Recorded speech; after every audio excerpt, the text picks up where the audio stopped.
곧 참석을 해주시기를 바랍니다. 예, 이제 오늘 한 절 말씀을 읽었습니다. 오늘 말씀 읽은 성경 본문이 어디예요? 에베소서입니다. 에베소서, 그렇죠? 근데 이 에베소서가요, 굉장히 그 복음의 정수가 담겨져 있는 그런 성경입니다. 보통 복음이라고 했을 때 사도 바울이 총 13개의 서신을 썼는데 그 중에서도 복음의 정수가 잘 담겨 있는 성경이다 그러면 두 가지를 보통 이야기를 성경학자들이 합니다. 하나는 로마서, 하나는 뭐겠어요? 에베소서입니다. 그런데 두 가지가 이 복음을 대하는 방식이 조금은 차이가 있습니다. 접근하는 방법이 달라요. 롯데아파트 사시는 분들 알겠지만 얼마 전에 우리가 엘리베이터 공사를 했는데 저희 집 가려면 1층부터 계단을 이용해서, 왜냐하면 엘리베이터가 지금 공사 중이니까 이용을 못하니까 1층부터 뭐 하는 방법이 있겠어요? 계단으로 올라가서 13층까지 올라가는 방법이 있고, 또 하나는 옆에 있는 라인에 있는 엘리베이터를 타고 옥상을 통해서 내려오는 방법이 두 가지가 있잖아요. 그러면 로마서는 계단으로 올라가는 거예요. 1층부터 차근차근 밑바닥부터. 그래서 로마서는 복음을 접근할 때 인간의 가장 밑바닥 뭐겠습니까? 우리의 죄악된 모습으로부터 시작이 되는 거예요. 그래서 우리에게 뭐가 필요하다는 것을 말하고 있습니까? 복음이 필요하다고. 그런데 에베소서는 오늘 1장에 우리가 오늘 살펴볼 말씀을 보면 알겠지만 장엄하고 위대한 삼위일체 되시는 하나님의 구원 계획부터 위에서부터 아래로 시작하는 구원 계획이 나와 있는 성경이 바로 뭐겠어요? 에베소서예요. 그렇기 때문에 우리가 한쪽만 알아서도 안 되고, 사도 바울이 오늘 복음에 대해서 말했을 때 이 두 가지 성경을 다 기록했다는 것은 본인도 두 가지를 다 경험했다는 거겠죠. 따라서 오늘 우리도 복음에 대해서 알게 되었을 때 하나는 우리의 가장 밑바닥의 죄악된 모습으로부터 복음이 필요함도 알아야 되지만, 오늘 말씀을 통해서는 장엄하신 하나님의 구원의 경륜, 계획 가운데, 섭리 가운데 있는 그것들도 오늘 우리는 알아야 된다는 거예요. 그게 오늘 우리가 보아야 될 이 에베소서의 말씀입니다. 자, 그러면 에베소서의 말씀은 방금 얘기했듯이 기작이라고 표현하지만 누가 썼습니까? 물론 성령님이 하나님께서 쓰신 거지만 누가 썼어요? 일단 인간의 기자의 역할은 사도 바울이 썼을 겁니다. 그리고 이 사도 바울이 어떨 때 썼나요? 자, 사도 바울이요, 그가 다메섹에서 구원의 예수님을 만나고 나서 바로 사역을 하는 것이 아니었습니다. 보통 한 14년 정도의 기간, 다수에서 한 10년, 나머지 기간 합쳐서 한 14년 기간을 하나님이 부르지를 않아요. 이미 사도행전 9장에 보면 이방인을 위해서, 임금들을 위해서 택한 나의 뭐다? 그릇이다 라고 하나님이 음성을 들려줬는데도 불구하고 실제적으로는 몇 년 동안이나, 14년 동안이나 그냥 가만히 있는 거예요. 그러니 어떤 마음이 들 수밖에 없어요? 야, 내가 하나님의 음성을 잘못 들었나? 하나님이 정말 나한테 이 택한 그릇이라고 하는 말씀이 맞나? 그런 궁금증과 의문점이 생길 수밖에 없잖아요. 오늘 여기 계신 우리 귀한 성도님들도 때로는, 특별히 오늘 남전도의 헌신 예배지만, 오늘 우리가 한 명의 영혼을 구원하기 위해서도, 또 교회가 부흥하고 성장하기 위해서도, 또 우리 신전주 교회 같은 경우에는 지금 원로 목사님께서 개척하시고 몇 년 동안이나 40년이라는 기간 동안 사역하시고 여기까지 이루신 것처럼 항상 오늘 우리에게는 어떤 기간이 필요하느냐?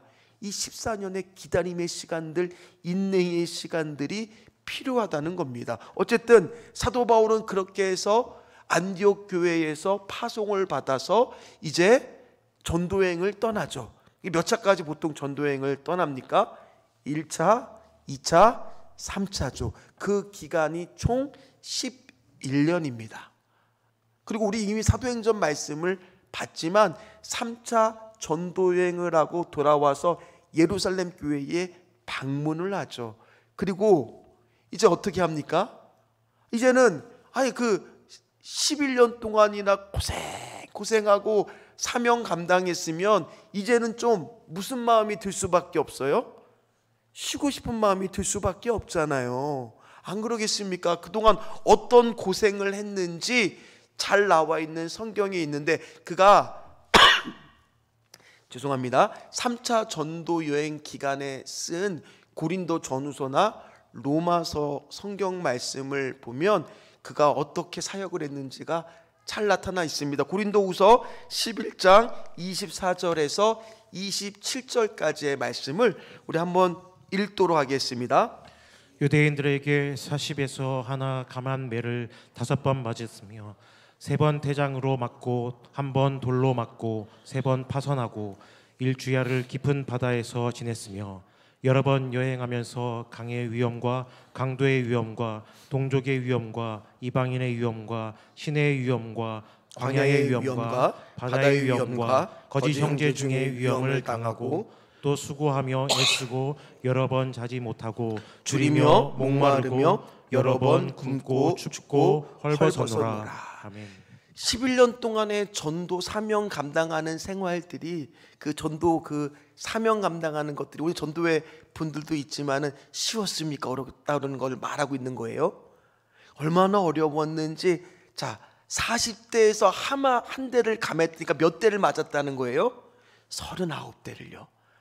우리 다 학창 시절에 한 번쯤은 다 뭐 엉덩이든 손바닥이든 한 번씩 혼나고 이렇게 회초리 맞아본 경험들이 있으시죠?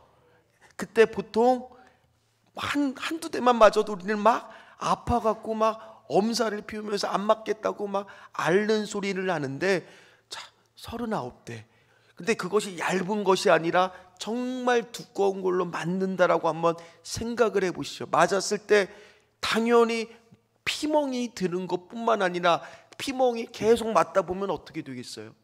살점이 떨어져 나갈 수도 있고 그 안에 뼈가 보일 정도로 정말 너덜너덜해지는 그런 몸의 상태가 될 수밖에 없을 거예요. 그런 매를 5번. 그러면 자, 사도 바울은 하나님의 사람이니까 그렇게 맞고 나서 하나님 앞에 주여 이 엉덩이에 손을 안수를 하고 기도하오니 다음날 멀쩡히 내가 전도 여행을 하게 해주십시옵소서 기도했어요. 그럼 다음날 멀쩡해집니까?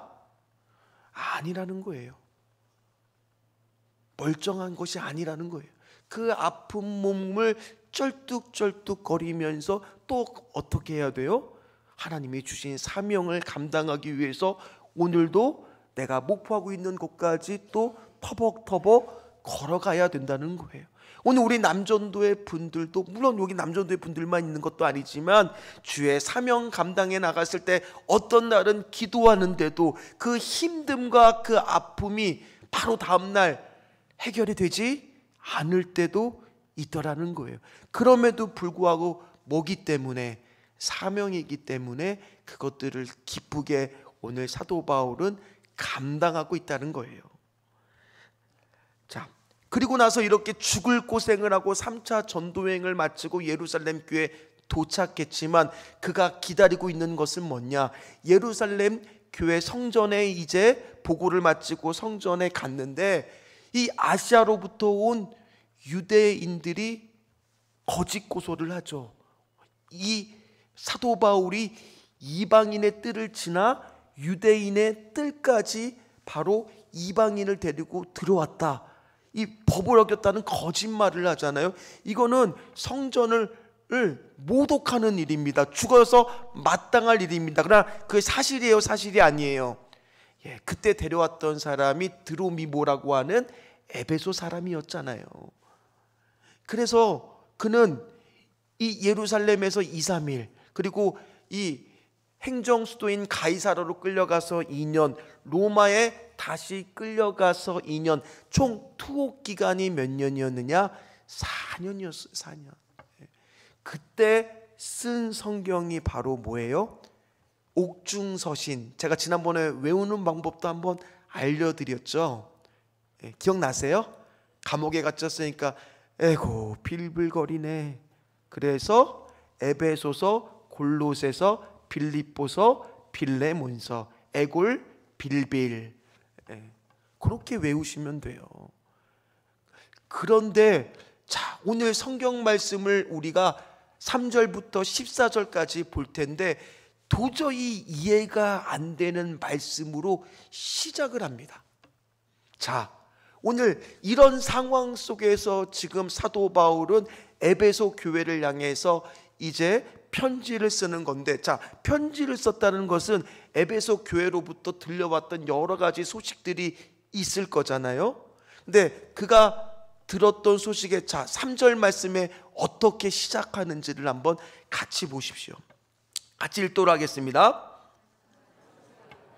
하나님 곧 우리 주 예수 그리스도의 아버지께서 그리스도 안에서 하늘에 속한 모든 신령한 복을 우리에게 주시되. 자, 충격적이지 않아요?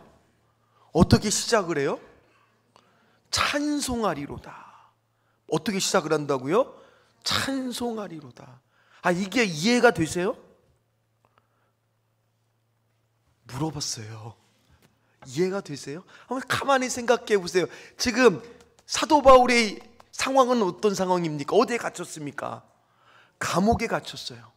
감옥에 갇혔어요. 그리고 몸은 쇠약해질 대로 감옥 생활을 4년이나 했으니 쇠약해질 대로 쇠약해졌죠.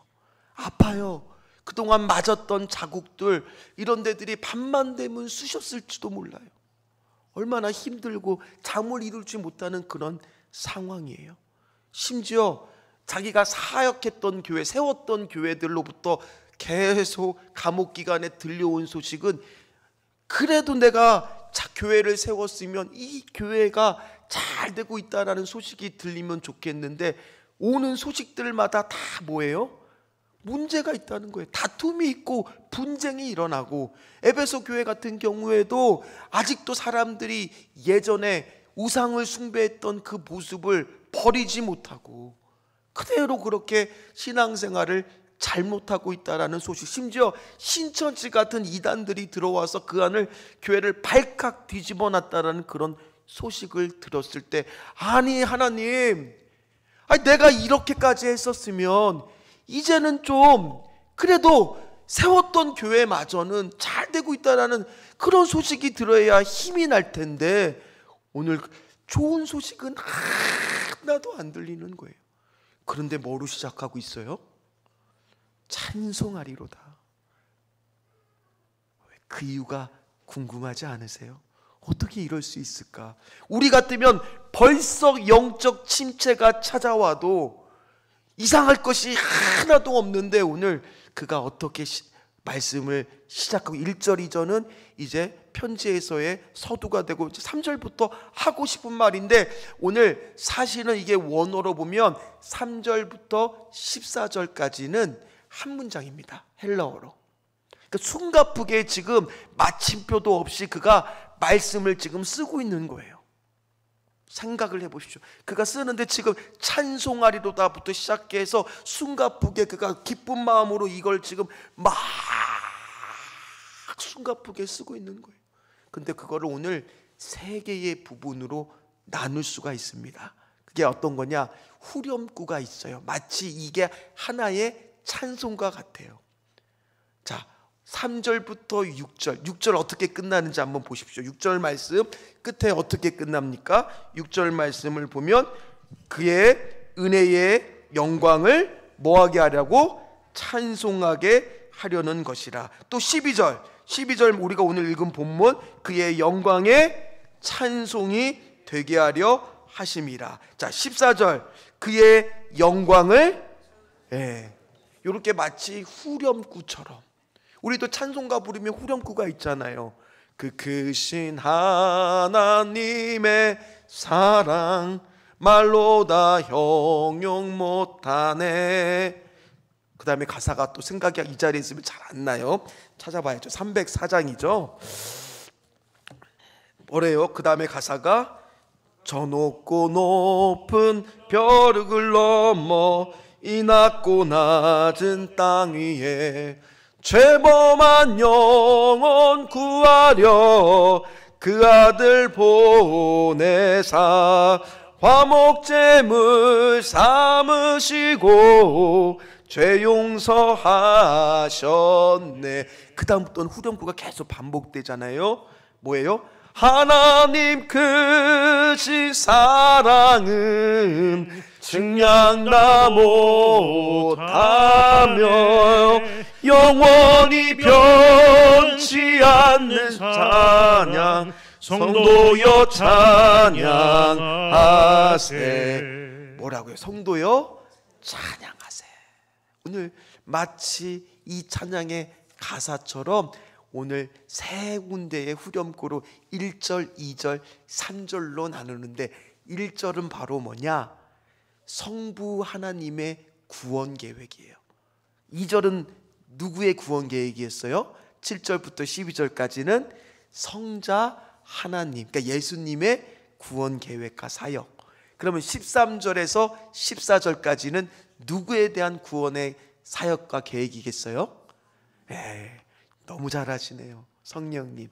그래서 삼위일체의 구원의 계획과 복음이 잘 나와 있는 게 바로 우리가 오늘 읽었던 에베소서 1장 말씀이라는 거예요.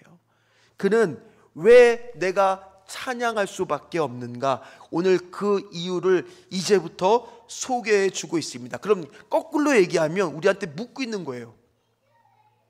왜 찬양하지 않아? 이러신데 하나님이 삼위일체의 영광을 통하여 우리를 구원하기 위해서 이렇게 애쓰시고 수고하고 있는데 어찌 내가 찬양하지 않을 수가 있을까? 오늘 그걸 우리한테 반문하고 있는 거예요. 그래서 오늘 우리가 낮 예배 때도 우리가 뭐가 있어야 된다고 말씀을 드렸어요? 기쁨이. 오늘 그것은 상황과 환경 때문에 주는 그 세상이 주는 포도주의 기쁨을 말하는 것이 아니라 그랬잖아요. 누가 주는? 예수님이 주시는, 이제 만들어 주시는 그 포도주, 그거를 경험함으로 오는 그 기쁨은 차원이 다르다라고 말씀을 드렸던 것처럼 오늘 이 말씀을 통해서 특별히 우리 남존도회 뿐만 아니라 모든 성도들 가운데 다 찬송을 부르시는 삶을 사시기를 주의 이름으로 축원합니다. 오늘 말씀을 듣고 따라서 우리가 다 잊어버려도 뭐를 기억하면? 찬송. 그래, 내가 찬양해야지, 내가 찬송 불러야지, 이것만 기억하고 가셔도 되시는 거예요. 그러니까 벌써 부담이 없잖아요. 주여, 그렇습니다. 하나님이 어떻게 오늘 내가 찬송할 수밖에 없게 하시는가? 오늘 일단 3절 말씀을 읽었으니 다시 한번 3절 말씀을 정확하게 읽어보도록 하겠습니다. 자, 에베소서 1장 3절 말씀 같이 읽겠습니다. 찬송하리로다. 하나님 곧 우리 주 예수 그리스도의 아버지께서 그리스도 안에서 하늘에 속한 모든 신령한 복을 우리에게 주시되. 자, 오늘 말씀을 보니까 우리가 찬송할 수밖에 없는 첫 번째 하나님의 구원 계획이 있는데 그 하나님이 우리에게 뭐를 줬다고 말해요? 뭐를 줬다라고 말합니까? 하늘에 속한 모든, 자, 그냥 이거 읽으면 안 돼요. 하늘에 속한 모든 신령한 복을, 하늘에 속한 모든 신령한 복을, 영어로 모든 all every, 하나도 빠짐없이 신령한 복을 다 우리에게 주었다, 주시되 과거예요. 그러면 우리는 여기 계신 분들 중에서 오늘 예수를 믿고 지금 구원을 받은 사람은 하늘의 신령한 복을 받은 사람입니까? 안 받은 사람입니까? 반대로 주를 믿지 않는 사람은 아무리 땅의 복은 받았다고 할지라도 남들보다 좀 좋은 차를 타고 높은 지위에 오르고 돈은 있다고 할지라도 뭐는 없는 거예요? 하늘로부터 오는 신령한 복은 없는 거예요. 그럼 하늘로부터 오는 신령한 복이 도대체 뭘까? 그럼 문제는 뭡니까? 많은 사람들이 오늘도 주님 앞에 나와서 기도를 합니다. 주여 제발 복 주십시오, 복 주십시오. 그러나 오늘 분명히 성경은 말합니다. 우리에게 복을 줬다고요, 안 줬다고요? 주셨다라는 거예요. 그럼 지금 우리의 문제점은 뭐예요? 복을 구하기만 하고 있고 실제로 우리가 받은 복을 꺼내보지는 못하고 있는 게 문제라는 거예요. 이미 하나님이 모든 신령한 복을 다 주셨다고 했는데 그거를 우리가 못 꺼내보고 모르고 있으니까 그러니까 그 복을 못 누리고 있는 거예요. 그럼 오늘 그 신령한 복을 성경에서는 뭐라고 말하느냐? 자, 4절 말씀부터 나오기 시작합니다. 자, 4절 말씀 같이 읽도록 하겠습니다. 곧 창세전에 그리스도 안에서 우리를 택하사 우리로 사랑 안에서 그 앞에 거룩하고 흠이 없게 하시려고. 자, 첫 번째 복은 바로 뭐냐? 창세 전에 우리를 뭐 하셨다고요? 자, 그 얘기는요, 내가 가지고 있는 어떠한 조건 때문에 나를 택한 것이 아니라는 말이죠. 내가 남들보다 좀 학벌이 좋아서, 내가 남들보다 보시다시피 볼살이 통통해서, 뭐 이런 것 때문에 선택한 것이 아니라는 거죠. 하나님이 무슨 내 자기소개서를 받거나 이력서를 받거나 어떤 조건들을 보기 위해서 학력이나 자격증을 보는 것이 아니라는 거죠. 바로 첫 번째 복은 뭐냐? 우리를 선택하셨다라는 거예요. 그게 첫 번째 복이라는 거예요. 하나님은 나의 모습을 보고 선택했으면 선택 못했을 수 있잖아요.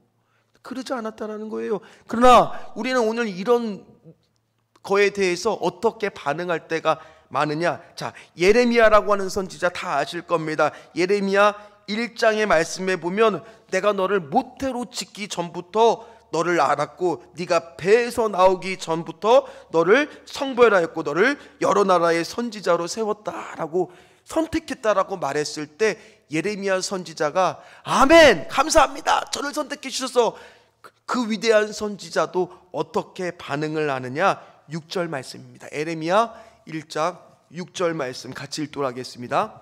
내가 이르되 슬프도소이다 주 여호와여 보소서 나는 아리라 말할 줄을 알지 못하나이다 하니. 우리의 모습이 그래요. 하나님이 선택했다고 하는데 그게 잘 안 믿겨져요. 그러다 보니까 나는 이렇게 못났는데 나 아니에요. 나 거절당한 것 같고 내가 상처가 있는 것 같으니까 에이 어떻게 나 같은 사람을 하나님이 선택을 하셨을까? 신령한 복을 주셨다는데 이게 믿겨지지가 않는 거예요.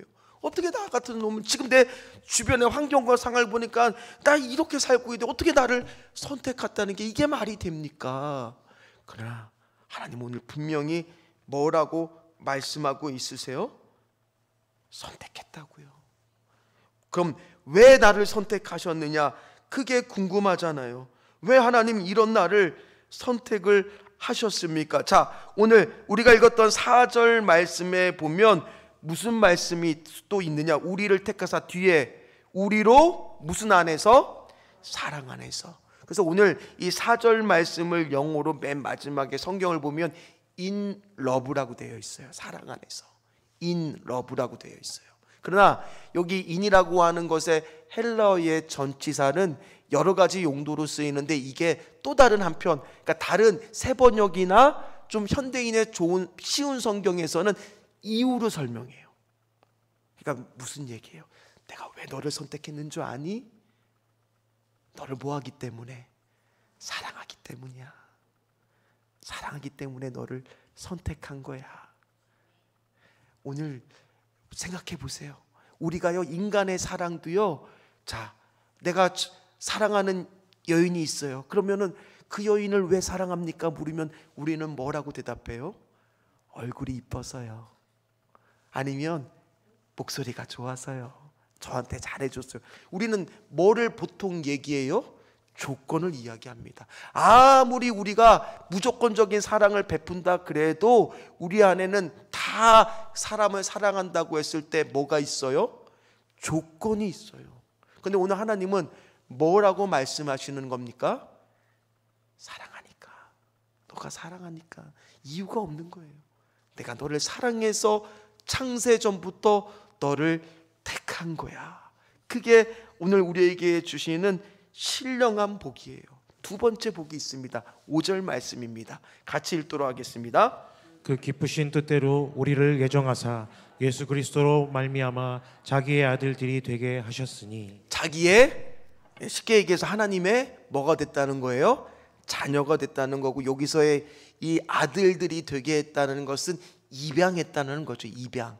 어덥션이라고 하는 영어 단어지만 어쨌든 간에 양자 삼으심, 신학적 용어로 말하고 있는 이 복음에 대한 부분을 말하고 있습니다. 저는 이 고아원을 방문을 해서 대학교 때 봉사활동을 간 적이 있습니다. 제가 CCC를 했었는데 그때 그 선교 활동을 하고 있는 우리 믿음의 청년들과 같이 한번 고아원에 가서 방문했는데, 처음에는 그들이 이 굉장히 경계의 눈빛으로 저를 쳐다봐요. 우리를 쳐다봐요. 그러나 같이 게임도 하고 막 율동도 하고 찬양도 하고 그렇게 몇 시간을 같이 놀고 나면 뭐가 쌓이느냐? 그 아이들이 뭐에 굶주려 있겠어요? 사람이 굶주려 있고 정에 굶주려 있어요. 그래서 가기 전에 그 당시에는 핸드폰이 없던 시절이었어요. 거의 잘 부자들만 썼고 거의 일반 사람들은 핸드폰이 없으니까 집 전화를 받아오거나, 저 같은 경우에는 대학생이니까 기숙사 생활하니까 기숙사 그 방에 전화를 받아오면은 한동안은 계속 전화를 하는 거예요. 근데 걔네들이 어떻게 전화를 했겠어요? 자기들이 동전을 모아서 공중전화에다가 이렇게 탁탁탁탁 넣어서 계속 전화를 하는 거예요. 그럼 우리는 또 그걸 한동안 받아줬죠. 근데 공부를 해야 되니까 지치니까 이제 다 받아주기가 쉽지 않다. 그러나 그들이 그렇게 할 수밖에 없는 거는 뭐에 굶주려 있어요?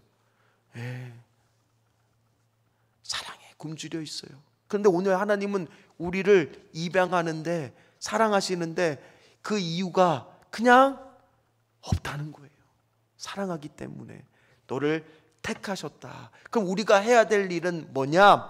노진주 목사님이 최근에 기도를 의심하다라는 책을 내셨습니다. 거기에 보면 이런 챕터가 있습니다. 이런 구절이 있습니다. 안 구해도 주실까? 제가 읽어드리도록 하겠습니다. 살면서 제가 경험했던 힘든 시간들은 구한 것을 주지 않으심으로도 발생했지만, 동시에 제가 경험했던 많은 아름다운 시간들은 구하지 않았음에도 주심으로 발생했습니다. 예수님이 말씀하신 구하라 주실 것이요 라는 약속은 어떻게 이해해야 할까요? 절박한 상황에 처한 사람들을 이용해 충성하고 헌신하도록 하려는 악한 의도가 아니라면 왜 구하면 주시겠다라고 말씀하셨을까요? 여기에는 하나님의 선하심에 대한 인격적인 신뢰가 요청이 됩니다. 그리고 그 선하심은 하나님의 아들 예수 그리스도를 우리에게 주심으로 확증되었습니다. 따라서 우리 주님이 필요한 것을 채워주기 위한 공식이나 노하우로 혹은 헌신과 순종을 끌어내기 위한 의도로 이 말씀을 하신 것이 아니라는 겁니다. 그러니까 뭐 때문에 이 말씀을 하셨는지 이제부터 잘 들으셔도 돼요. 지금부터. 바로 뭐냐면 어떠한 상황 가운데에서도 선한 아버지 되신 하나님을 바라보라고. 입양이고 우리가 하나님의 자녀가 되었을 때 우리에게 오는 두 번째의 신령한 복은 뭐예요? 어떠한 상황 가운데에서도 누구를 바라볼 수 있는 거예요? 우리 아버지 되시는 하나님을 바라보게 하고 있다라는 거예요. 그게 우리에게 주시는 두 번째의 신령한 복이라는 거예요. 어떻습니까? 우리 사랑하는 성도 여러분들, 오늘 이 가운데, 이 얼마나 각박한 가운데 살고 있습니까? 정말 물가가 오르고, 오늘 우리 장로님도 말씀하셨지만은 정말 교회가 나름대로 최선을 다하고 있지만은 물가가 오르니까 그런 부분을 어떻게 할 수가 없잖아요. 그러니 조금이라도 우리가 절약하자라고 말할 수밖에 없는 이 각박한 세상 가운데 살고 있는데, 그런 우리에게 하나님은 오늘도 뭐라고 말씀하고 있다는 거예요? 내가 너를 사랑하니까. 그래서 우리는 어떠한 순간에도 누구를 바라봐야 되겠어요? 아버지 되시는 하나님을 바라보라는 거예요. 그러니 오늘 다윗은 시편 23편 1절에 뭐라고 고백합니까? 여호와가 나의 뭐가 되시니? 목자가 되시니. 근데 저는 다르게 바꿔봤어요. 여호와가 나의 뭐가 되시니? 아버지가 되시니. 내가 뭐가 없으리로다? 부족함이 없으리로다. 하나님, 그렇습니다. 우리가 어떠한 상황에 살더라도 여호와가 나의 뭐가 되시니? 아버지가 되시니 내가 부족함이 없으리로다. 그리고 나서 이제 하나님의 그 놀라운 위대한 창조의 신령한 복에 대해서 그렇게 말하고 나서 이제 두 번째입니다. 자, 누구에 대해서 이제 말씀을 나누겠습니까? 예수 그리스도. 자, 7절 말씀을 같이 읽도록 하겠습니다. 우리는 그리스도 안에서 그의 은혜의 풍성함을 따라 그의 피로 말미암아 속량 곧 죄사함을 받았느니라. 아멘. 자, 오늘 말씀 중에서 하나의 단어가 나오죠. 어떤 단어가 나와요? 속량이라고 하는 단어가 나오죠. 속량, 이거는요 신학적인 용어가 아니라 노예와 관련된 상업적인 용어입니다. 바로 뭐예요? 돈을 주고 사는, 노예를 사고 팔 때 몸값을 지불하고 그 사람을 사는 행동을 말하는 단어가 바로 뭐예요? 속량이라는 겁니다. 우리도 다 예전에 드라마나 사극을 보면 종들이 나올 겁니다. 그럼 그 종들은 사람입니까? 물건입니까? 사람이 아니라 물건이죠. 사고 팔 수 있는 거죠. 그 당시에 노예라고 하는 신분은 더더욱 어떻겠습니까? 그 창살 같은 통에다가 그냥 밀집돼서 가둬두고 사람을 사고 파는 거 아니겠습니까? 그럼 그 사람들은 먹을 때도 그 안에서 먹고 잘 때도 그 안에서 자야만 되고 또 인간의 생리적인 활동도 다 어디서 해결해야 돼요? 그런 사람답게 사는 게 아니잖아요. 그런데 오늘 그렇게 죄의 사람답게 살 수밖에 없는 우리를 향해서, 가축과 똑같은 우리를 향해서 하나님이 값을 주고 사셨는데 그 값이 얼마예요? 예수 그리스도의 피값이라는 거예요. 우리도 옷을 사면 다 뭐가 붙어 있어요? 가격표 택이 다 붙어 있잖아요. 그 가격을 딱 보는 순간 그 가격이 뭐라는 거예요? 예수 그리스도의 피값이라는 거예요. 오늘 옆 사람들 한번 다 바라보세요. 이 옆 사람이 어떤 사람이에요? 예수 그리스도의 피값으로 산 사람들이라는 거예요. 그런데 그렇게까지 귀한데 오늘 또 묻는 거예요. 그런데 왜 너는 찬송하지 못하는 거야? 이렇게 하늘의 신령한 복을 누리고 있는데 하나님이 너를 창세 전부터 택했는데 너를 사랑하신다라고 말하고 있는데 너 왜 찬송하지 못할까? 오늘 반문하고 있는 거예요. 그런데 특별히 오늘 시간이 이제 말씀을 준비를 했는데 좀 길다 보니까 좀 줄여서 오늘 그런데 12절 말씀을 보면 좀 달라요. 자, 우리 다시 한번 12절 말씀 같이 읽어보도록 하겠습니다. 이는 우리가 그리스도 안에서 전부터 바라던 그의 영광이 찬송이 되게 하려 하심이라. 자, 앞에 후렴구하고 가사가 조금 바뀝니다. 앞에 후렴구는 영광의 찬송을 부른다라는 표현을 했지만은 12절만큼에는 두 가지가 조금 달라지기 시작합니다. 특히 13절하고 이 12절하고는 변화가 일어나요. 자, 12절에서는 어떤 변화가 일어나냐? 찬송을 부른다는 표현이 아니라 찬송이, 저는 우리 남전도의 분들이 오늘 그래서 설교 제목처럼 뭐가 되기를 간절히 소망하느냐? 찬송이 되는 삶이 되시기를 주의 이름으로 축원합니다. 오늘 우리 청년들도 와 있고 우리 여전도의 분들도 와 있지만 역시 우리 귀한 모든 성도들도 다 뭐가 되시기를 축원하느냐? 찬송이 되는 삶을 사시기를 주의 이름으로 축원합니다.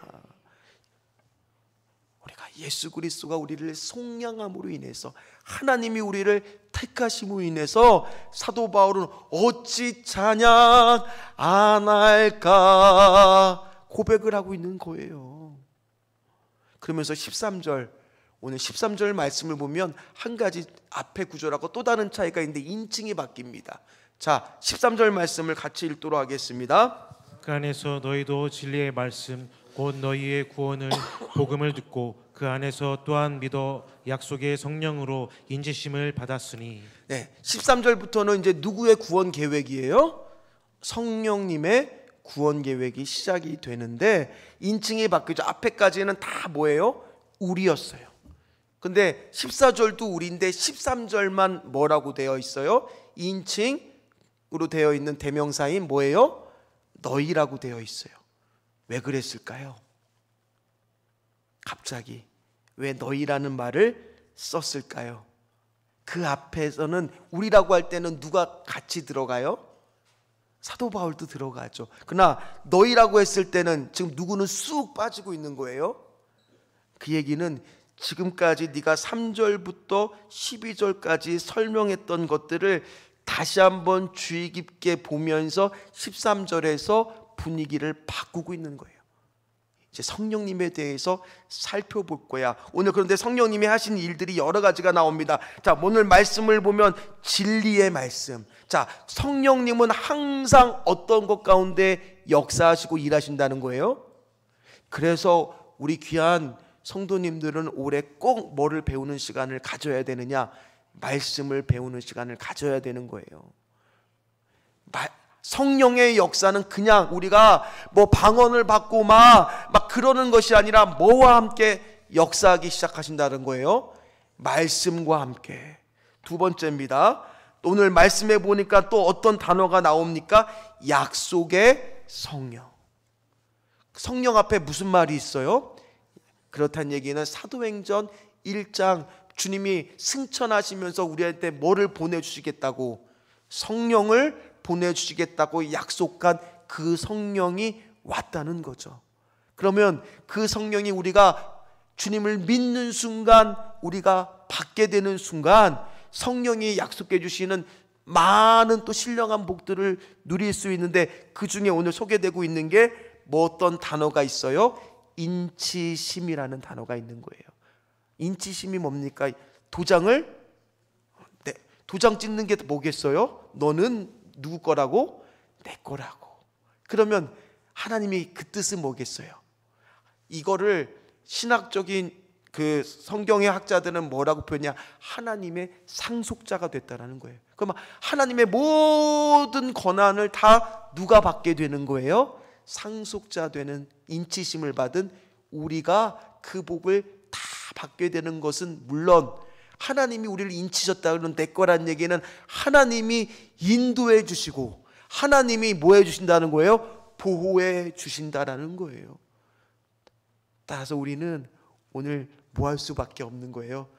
하늘을 두루마리 삼고 바다를 먹물 삼아도 그 남는 하나님의 사랑 다 기록할 수 없겠네.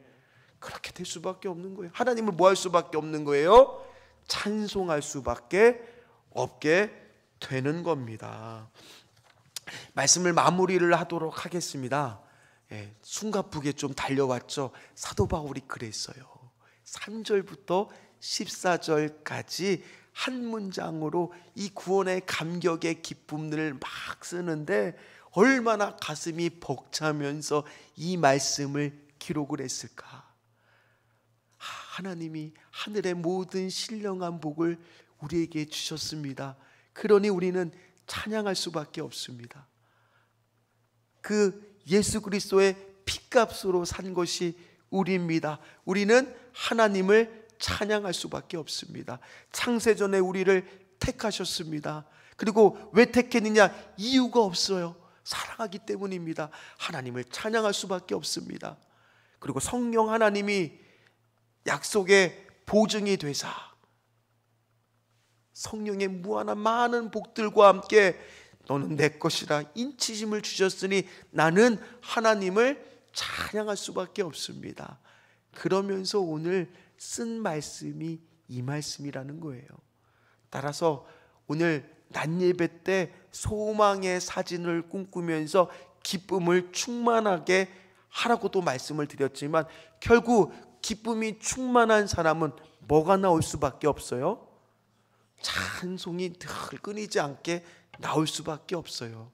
오늘 셀라 찬양단이 아까 막 찬양을 하는데 이대로 한 10분만 더 불렀다가는 숨이 끊어지겠더라고요. 성령님이 임하시면 능력이 나타나. 말이 얼마나 빠른지 우리 성도님들도 야, 이렇게 빠른 찬양이 있나 놀라셨죠.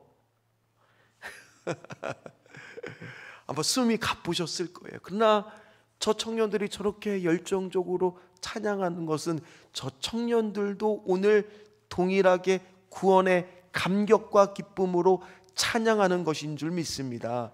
우리도 비록 노래가 어렵고 빠르고 따라하기도 어려울지도 몰라도 그래도 어떻게 하든지 따라하려고 애쓰는 분들이 있으시더라고요. 그 왜 그러겠어요? 뭐 때문에? 하나님, 오늘 내 삶이 찬송이 되게 하는 삶이 되게 하여 주시옵소서. 특별히 오늘 남전도의 분들이 그런 삶을 살게 하여 주시옵소서. 왜냐하면 우리 남자분들은 사회에 나갔을 때 얼마나 찬송을 부르기 어려운 상황 가운데 있을 때가 많습니까? 세상 가운데 그렇게 각박하고 정말 치열한 경쟁 사회에서 살아갈 때 내가 찬송이 되는 삶을 살아갈 수 있다라면 오늘 우리 교회는 기쁨이 넘치는 교회가, 찬송이 넘치는 교회가 되게 될 줄 믿습니다. 우리 아까 불렀던